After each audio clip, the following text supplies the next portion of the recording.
You're listening to Truly Unruly with Marcus and Jessica Trufant. It's another episode of our non-award-winning podcast, Truly Unruly. Close. We're almost there. This is our critically acclaimed non-award-winning podcast. I'm proud of it. Right. We might even be talking to ourselves right now. At least we got us, right? At least there's us. So we got us. the glass is always half full over here, us. So we are good. Trufants, how was the week this week? How are things? Kel, if you knew how the weekend rolled into this week, you would take an edible, then smoke a joint, then drink a fifth, then do a bump of Coke. Hey, Jesus. Sounds like a party. Followed, yeah. Something like the Wolf of Wall Street type of right. Get down, huh? You would want to be like in the Wolf of Wall Street when he thinks he drove the car home safely, but really he crawled from the downstairs to the car. What caused that was not weed. It was not cocaine. It was not alcohol. It was barbiturates. Exactly. It was Quaaludes. It was Quaaludes. The real get down. The real right, get well, down. pop some of those too. So that's how our week was. It was insane. It's been a lot. Still standing. We still strong. So we'd be all right. Are we? No, but okay. On the outside. Right. But we'll fake it. Well, let's get into this episode because I hadn't even had a chance to talk to you guys about it. So I hope you're ready to fire from the hip. Those are the best ones. Pretty sure I don't know 90% of the shows what we're talking about. Yeah, Jess, you don't surprise me. Top marriage killing money issues. That's not your wife. No, I'm kidding. But yeah, no, it's top marriage killing money issues. Okay. So my first question for you guys, because in you guys' marriage situation, you guys have a unique situation that obviously like most people don't have, right? Right. Is there one of you that spends more than the other?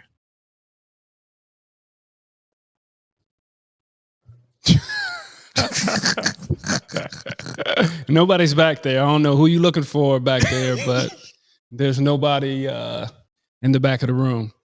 But no, it's Jess, and let's just throw the cat out of the bag. But I'm okay with that. That's damn, the not setup. let it, but throw the cat out the bag. Throw the cat. Throw, kick, however you want to say it. Yeah, I'm okay with that. The way things are set up, she has a certain type of personality and wants just different. Okay, so you're saying, okay, a green light, give me the green light. If things get out of hand, I will quickly step in and say this, that, and kind of give a rundown. But I want my wife, I want my kids, I want us to be able to enjoy. So I'm not a buzzkill type of guy, but there is some parameters and there has to be some rules and regulations to this thing. So yes, that's kind of how our setup is. And I don't like rules nor regulations. Nobody does, but they're needed. They are needed. I don't like being told I can't do something. They are needed. Law and order. Oh God, don't use that. God damn it. Trump uses that. I can't. Don't do that. Is there a certain way that you have to go about like letting her know that she might have been spending too much? Is it like, because I don't know, you're not a guy that I see, Marcus, that like, flies off the handle. Is it like, hey, is it a text message? Is it like before bed, you kind of have a little sit down like, hey, we got to kind of go over some stuff. Like, is there a method to your madness to how you approach it? Go ahead. I know you want to make a comment, Jess. Go ahead. What? Oh, okay. I thought you was nope. Chomping at the bit. For me, Kel, it's just being honest and just saying, okay, do you need that or where's your control at? Why? Just ask questions and then I say, okay, well, you're doing this now. The damage is done, but we're going to rein this in and it's going to be different. it can't be like this every month because that's unsustainable. And I have a plan. And if you're messing up my plan, if you know me, I'm kind of, strictly by the book. I'm by the rule. Goody, however you want to say it. But I have a plan. So when that's thrown off, I got to right my wrongs. We got to fix this up. A fucking dunce cap on right now. No. I say no. I see. You're taking the negative side of it. I said, okay, I love for you to be able to do whatever you want to do, but when it gets a little too consistent, or it gets what I deem as being out of control, I got to step in, and you should be okay with that. I know you act like that you may not like the reins to come in and me to be like, all right, chill out a little bit. But, you kind of do need to know, hey, reel that shit in. And he does. And I'm okay with being that guy. Kel, like you said, I don't fly off the handle. I ain't got to be throwing chairs against the wall and all that. I just got to get my point across. And I don't listen. And you guys can answer this. You guys can answer this question however you want to answer it. But has there ever been a thought at all of possibly putting your wife on an allowance? Yes. God damn, this is getting really weird because it's like talking like this is weird. A bit weird. What it is, put your wife on an allowance. In most situations like this, it usually I guess if we're going off the stereotypes, right? The man or the breadwinner in situations like this. Kel, you must have read an article, right? Or whatever that says, okay, this, that, and the third. So it's okay to talk about it. And we can even I was going to talk about it, but I'm just saying it's just kind of like, and you got to own your truth too. Your money.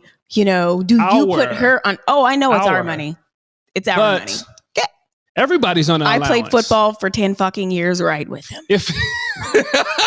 Shit.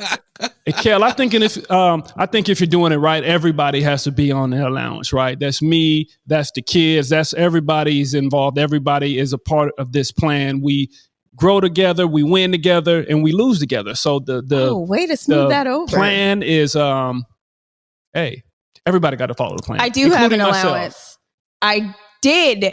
This is what's so funny. I did have an allowance, right? And so I was going over my allowance, like double, triple, quadruple dipping, right? And so then he's like, you know what? It's not working. Just use the credit card. And just last week, he was like, you're going back on allowance. She doesn't know, Kel, but she's done either. Now. Like the pay period has ended. It's the new year. I'll throw it out on the new Truly Unruly. So your allowance has started again. So don't be alarmed if you're trying to, swipe, and you're getting the beeping sound and it's not going exactly like you want it to go. It sounds like I'm a child or something. But being that I am I'm very impulsive and like it's just, I don't know. I think it has a lot to do with having ADHD. I'm just really obsessive compulsive. So I can shop compulsively. I can do anything in excess, and like we know very that. easily. I know that. Yeah, and he knows that.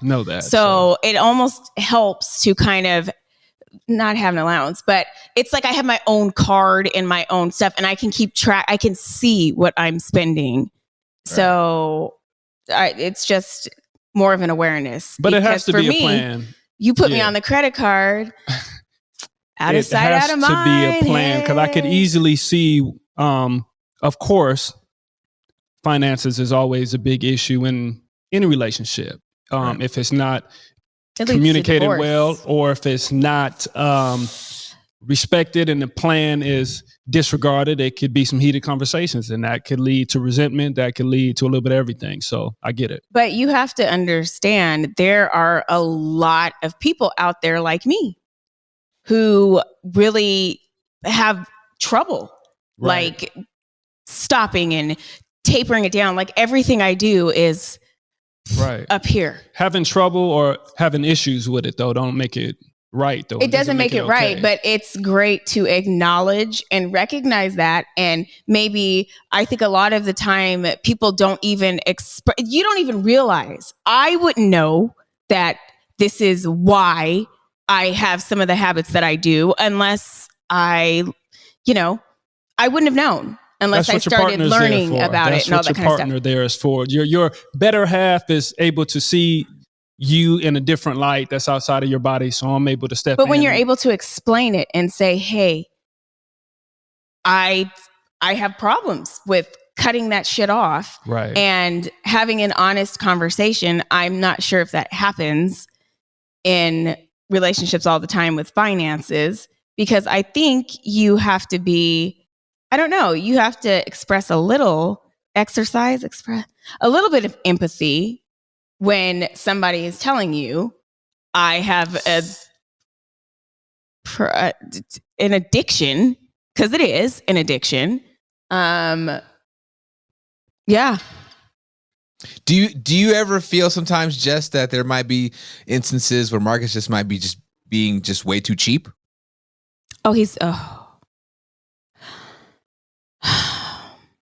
I will wear that hat. I wear that hat. I'm okay with that. I had to bring him. I'm fine with that. I had to pretty much make him spend money. Hey. I'm like, oh, no. We've got to change some things. We got to do some things. You got to come up out your pockets a little bit. So let me say this, Jess, do you mind if I say my piece to that? Yeah. About being cheap.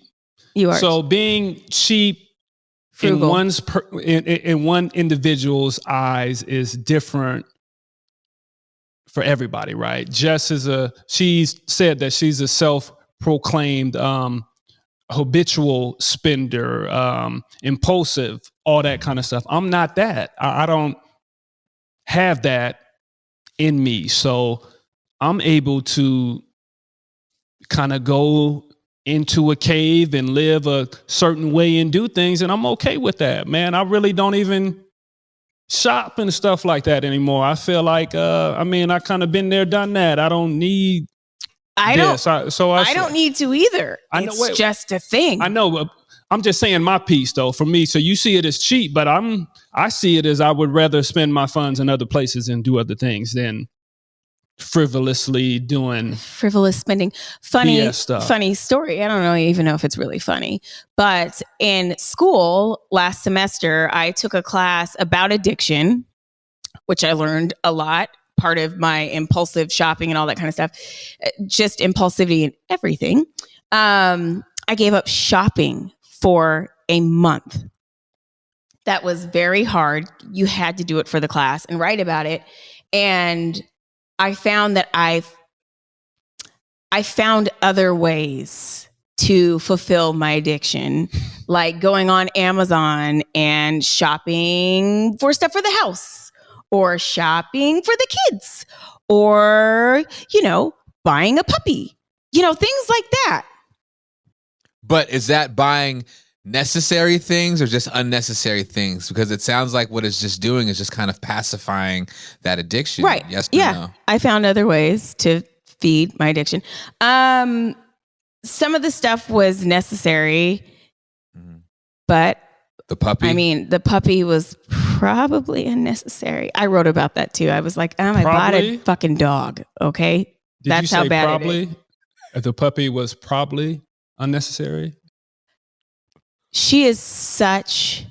That wasn't the statement though. She is cute and she's a joy for the home, but she was very definitely much ingrained 100% intricate, unnecessary, unneeded, a chore, more work. We're not talking about the dog, are we again? You mentioned a puppy. I didn't, but I wasn't talking about how she is. I know, but you made an untrue statement of that the puppy was maybe unnecessary. She was necessary. Actually, I don't agree with that. She's brought great joy, stress. We'll talk about that later. Grief, anger to the family. Well, it's interesting, Jess, that you bring up I guess addiction issues with with your spending and stuff, because on my list here of marriage killing money issues, that is one of the top issues is personality. So personality can play a big role in discussions and habits about money.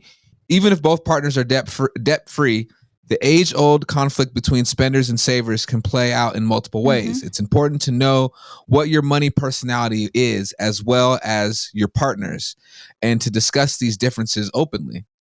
Yeah. And I've always been like that. And my dad was a spender. So it's like, and he liked nice stuff. Mm. So. And your mom was the opposite. And my mom, right? It caused a lot of tension. Interesting. Yeah. And so I got it honestly.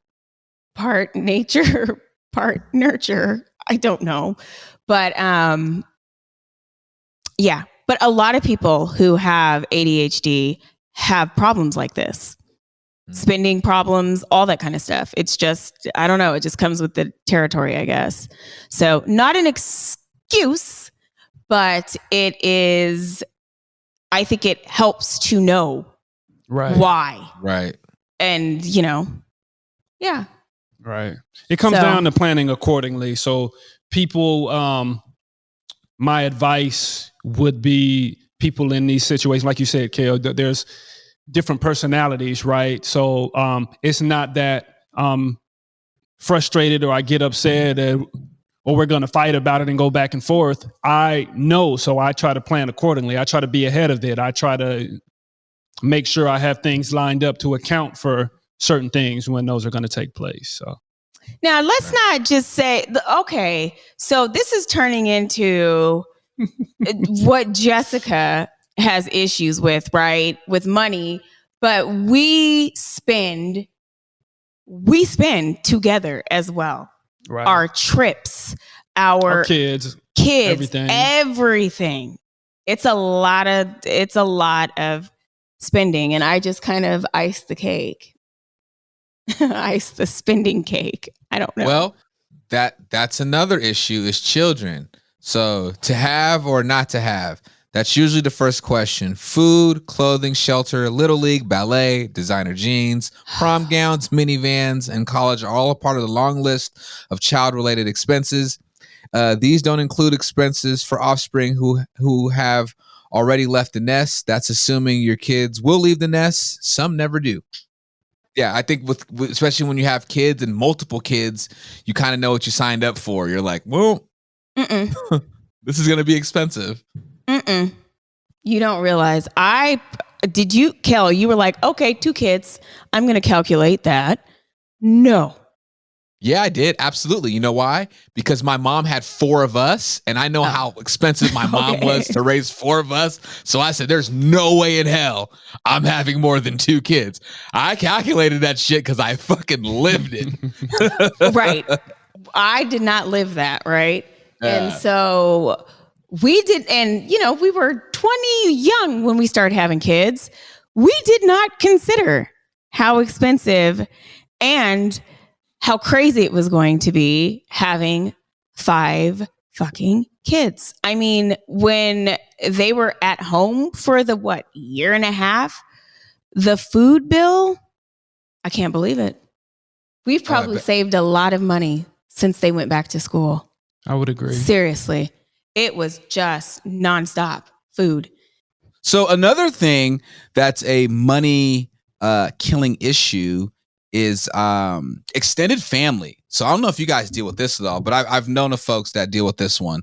Extended family. So co-managing finances and respecting the goals, needs, and expectations each spouse has regarding their extended family can be especially tricky. Take for example, her mom. She wants to go on vacation to Vegas. His parents wants a new car. Her brother can't make his rent. Her sister's husband just lost his job. Now one spouse is writing a check and the other wants to know why that money isn't used to address the needs at home or fund a vacation for us. When a serious crisis arises, illness, a major storm, or unexpected death, the pressure can be magnified. Crack. Under pressure. Anyways, I think I'm gonna use the bathroom on this one. It's like, no. Do you, I mean, I guess you guys don't have to say it without saying it, but like, do you guys ever deal with family checking for you guys' pockets? What I will say about I don't have any family because of pockets. What I will say because of family, extended family, friends should be included in this as well. There has to be a big picture view on this, right? I talk about things being sustainable. You can't pay your rent for your friends all year long, or you can't pay rent for your brothers, your sisters, your mom, anybody, unless it's a part of your plan. But to just do things kind of willy-nilly, I'm gonna do it there has to be a plan. You got to look at the big picture, but it's got to be a way to say no. You have to learn how to say no, and it's hard to say no to family, to friends, to people you love, people you grew up with, people you knew before you had money, but it's a skill set that you have to practice, and it helps if you have keepers. I had gatekeepers when I first came into the NFL. I had my mom and dad were always there, and they were able to shield me away from people as I was learning how to navigate a life with being thrown a bunch of money at a young age. And a lot of people don't have that. You see these things on TV, on SportsCenter, of these young players doing this, of young players going broke, and they've done this, they've made this type of investment. They come from nothing. And we talked about this a little bit earlier, but they don't have that skill set, and they're just trying to navigate their way through it. And I hope and I pray that guys learn quick, but sometimes they don't. And that's when guys get into trouble. And that's why the numbers are so messed up in the NFL. Guys that retire, 75, 80% of guys go broke. I don't know in how many years, but it's a thing. Well, remember that saying that somebody famous said, if I pay your way and buy you all of this, everybody, everything, I'm going to be broke. So I have to say no. I cannot do that. It's like you said, it's not sustainable. And it's not sustainable. But once you get into something like the league, people expect it. It's almost an expectation. Well, I did this for you back in the day. Well, I'm your cousin. I'm your aunt. I'm this. You owe me. Bitch, I owe you nothing. Right? So people think they're entitled to your fucking money. And it's weird. Yeah. It is very weird to me. But so that can be a huge issue, is when you are spending on everybody else. And you're like, hey, wait. What about right here? Right. It's not like it's a new thing. No, this has been going on for years and years and years. Before us, people that were successful, you're supposed to love family. You're supposed to take care of your community. If you're the one that makes it, you're supposed to look back and you're supposed to give back, right? And that's okay. But again, to do it all the time, and then when it starts to creep into your personal, and you're doing so much for the family, so much for the community, that you can't keep track of your own stuff, your house and your own bills, that's where the line has crossed, and you got to draw that in. And people aren't going to understand that, because in most situations, people are going to pick themselves over you. So you have to make that choice. You got to be able to say no. You got to take care of you and yours first. And that's, it's really that simple. And there's literally dumb, like you said, counting pockets that literally think, I don't know, that you know, you can go on and Google his earnings and all that shit. And people really think that's like what he has like all the time. Oh, well, he has this and blah, blah, blah. And it's like, no. You have no idea. You have no idea. So sit down. Here now is problem solving. How to deal with all this madness. So here's the first one. Keep purchases out in the open. Or being unfaithful to your spouse doesn't always involve an affair. Sometimes it's when you're being unfaithful to a shared financial goal by opening a side bank account or stashing cash away. That's deceitful. The same applies if you have a credit card your spouse knows nothing about. That's sneaky as fuck. If you're gonna do that, then you'll do other shit too. Yeah. I mean, where's the trust? I agree. Yeah. Where's the trust? Yeah. But I will say, if stashing money, extra accounts and stuff like that, if that's maybe part of the plan, or, okay, I know my spouse, my husband or wife isn't going to follow the rules. It's going to do this, is going to do that. If this is a part of our plan for me to, what is the word or phrase, kind of control the what if, right? If things go over and if I feel like my spouse or somebody could put us in a bad situation, I got this plan A, B, and C sitting over here that nobody knows about it, because if they know about it, that's going to make them go further. There has to be some type of method to the madness. Well, I can understand that. You can do that without, I'm thinking along the lines of you have your credit card that you're spending right on the side, or you have money stashed that you're just right spending and not telling your spouse. I'm really talking about like hedging your bets. You got a surplus. I'm talking about hedging your bet, man, to make sure you got it taken care of, right? Well, I feel like anyone that's married that's stashing money from their spouse, they're like trying to prepare for the divorce or something. Because who does that? Like, you know what's funny? Like, I'm gonna just stash a bunch of money away so they don't know. Like, what are you planning? Like, my mother, in the first few years of our marriage, said, "Put money away, save money." And my mom, she is the ultimate like finance keeper. I guess you never do really know. So she said, you save some of, you need to be putting part of your allowance in a side account. A bit of runaway money. Like I said previously, I can't even save money I'm fucked. If in the beginning, if something were to happen, because I didn't save any money. Are you kidding me? Yeah. You should be able to respect each other's wishes, communicate. Okay, you overspend, I overspend. I'm sorry, and I'm gonna work on it. I should be able to reel this in. I know you don't like it. I know this isn't good for us. Let me see if I can fix this. Okay, put me on an allowance. I'm having trouble. Let's get this fixed because we love each other and we're working together as a team to get to a certain goal. Easier said than done, of course, but put me on an allowance. No, I'm not saying you, but I'm just saying in general. If your partner is really there for you and there for the situation, they're going to help you. They should be. They're going to help you in any way they can.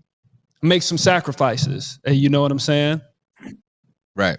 So the next one is don't let the kids run the show. You need to come together and talk about it and make a plan. Decide together how to budget for things for the children's needs. But what about all their pesky wants? Discuss the possibility of establishing chores on a commission or allowance for them for the work that they do. This can help them establish a great work ethic while teaching them how important it is to wait for the things that you want in life. I think you can develop a great work ethic outside of doing chores. But I think we're failing in that part too. God damn it. Give us some credit. I feel like we do okay. We're not cracking the whip. I mean, like we could, but we've set some boundaries. I think our kids understand. And we have conversations about, hey, you want to go and do this every day? that costs money. What are you doing to bring money in? And they say, well, I don't have a job. I don't do this. Well, what would you want to do? Or what could you do? And those are the kind of what if conversations that I've had as of late. They have limited right. I know they really don't care, but I'm just trying to put it out literally, there. They can't grasp that shit. They're like, but I just want to put it out there. And maybe they'll grasp a corner of it. Have you guys ever thought about, and this just jumped in my head, I don't know if anyone's ever done this, but it sounds like a good idea, but have you ever thought about maybe making monthly for them like their communal pot, where it's like, all right, you guys, all 5 of you have this much money to spend this month. If you want to go do this and you want to go do that. Group?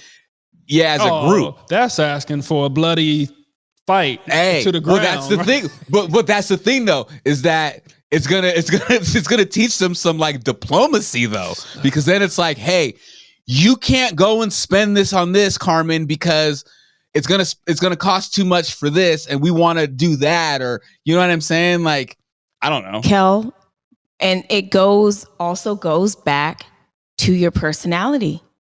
Our oldest daughter, what do you want? Because she'll be 16 on Tuesday. Mm-hmm. Oh my gosh. What do you want for your birthday? A pop socket and a robe. That's it. So humble. I love it. Now, I wish my children are like that. Now, me, as in Kennedy, I want a Gucci purse. I wanted this. I wanted that. So it depends, because we can't. You can try and instill all this in your kids all you want, but they're their own person, and they're going to be the way they are. But they have to learn, though, you guys, right? Some people never learn. To it, or be exposed. Some people never I said you have to be exposed, and people take from that what they want, and you can't push it, or you can't make them a certain way, or at least I don't believe so. At least you can't. Yeah, you can't. As parents, we don't force. We give you the opportunity, and we put it out there, and you have to make your own decision from there. The other one is, like you said, Jess, the other one is knowing your financial personality. So personality, as noted earlier, is an aspect of your relationship that will play a major role in your financial plans and your marital bliss or lack thereof. Hey, big spender. Yeah, it is.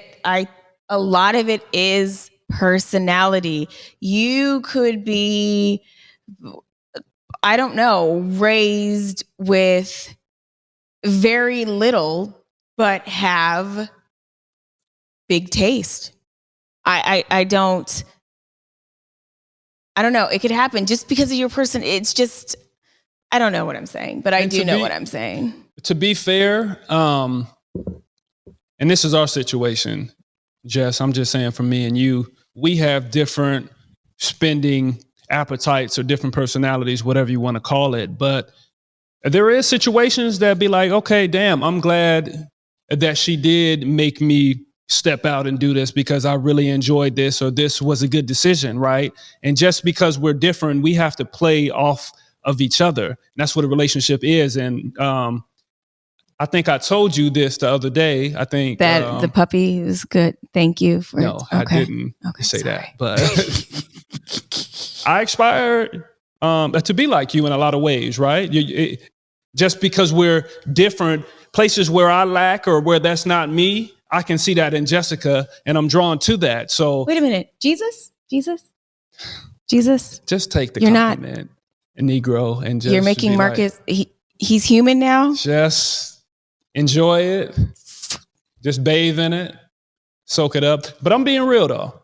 I don't want to come off of, all right, I'm this way and I never lean to the other side. I enjoy being a little Jessica-like at times. Well, you guys, this was a good conversation, and we got a little in depth here. I thought I like this. This was good. It went deep. Yeah, it's interesting because we're just one example, and it's not the example for everybody. And like you said, we're kind of in a unique situation to where we can talk about how I overspend, but we're still okay. But there are people that overspend and really have issues that are struggling. Yeah. And they're struggling. You talk about addiction. It Everybody can be has an addiction. in certain Everybody situations. is It an can be addict. extreme. So Yeah. got to be careful. All right. Well, truly unruly. This was a great conversation. Marcus Trufant, Jessica Trufant. My name is Kel. Follow Marcus_Trufant on Instagram. You can follow Jessica_Trufant. You can't follow me right now because I got hacked. So I am right now no IG Kel. But of course, follow the page, Truly Unruly _podcast. And of course, you can listen to this podcast on all of your favorite podcasting channels and networks. And of course, you can catch us every Sunday on Converge. If you want to watch the visual, of course, subscribe to Marcus Trufant on YouTube. Subscribe, y'all. Leave us a review. We truly appreciate it. It would help the podcast out a lot. And anything else? That's it. I think that's it. All right, y'all. Till next time, we appreciate it. Peace and love.